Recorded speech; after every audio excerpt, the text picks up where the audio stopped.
My name is 𝘍𝙤𝙤𝙯𝙚𝙯𝙯𝙯𝙯, the mover of the motion to introduce a bill entitled the Constitutional Amendments Bill 2022. UNHCR has convened a conference to discuss the possibility, the imminent danger of statelessness of minority indigenous Ugandan communities who are not reflected in Schedule 3 of the Constitution of the Republic of Uganda.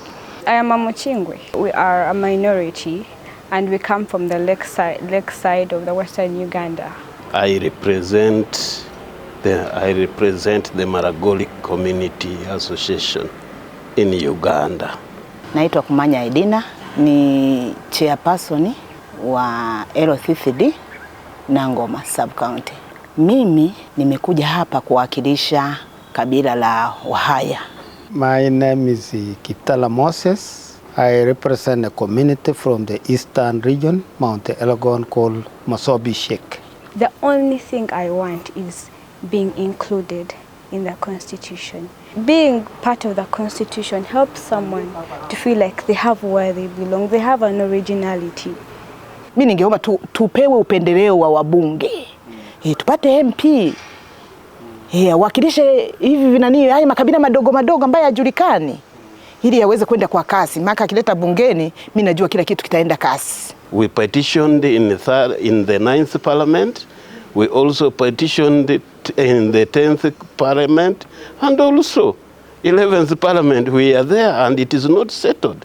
So it is like I feel now with those strong statements we got from the ministers and the joint effort of all stateless people I think eventually we can see that we are moving towards achievement of our recognition.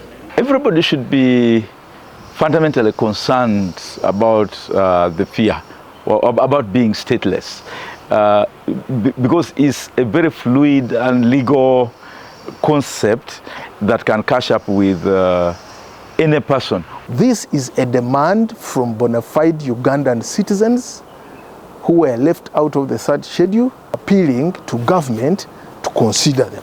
After all, permission was granted for the bill to be prepared. It was gazetted. A certificate of financial implication was issued, as I told you.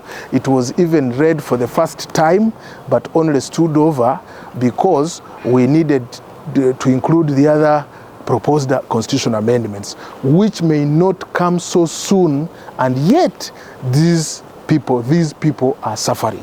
These laws or these conventions should be made, but not to stay in books, but it should be implemented. My humble request is, let us support this, let us uphold it, expedite it so that these people are recognized, to ease data collection, to know ourselves how many real Ugandans are, even to ease the issues of the identity card so that service delivery in terms of PDM, in terms of Emyoga, in terms of whatever the livelihoods programs like the youth livelihood, the women, all those require identification.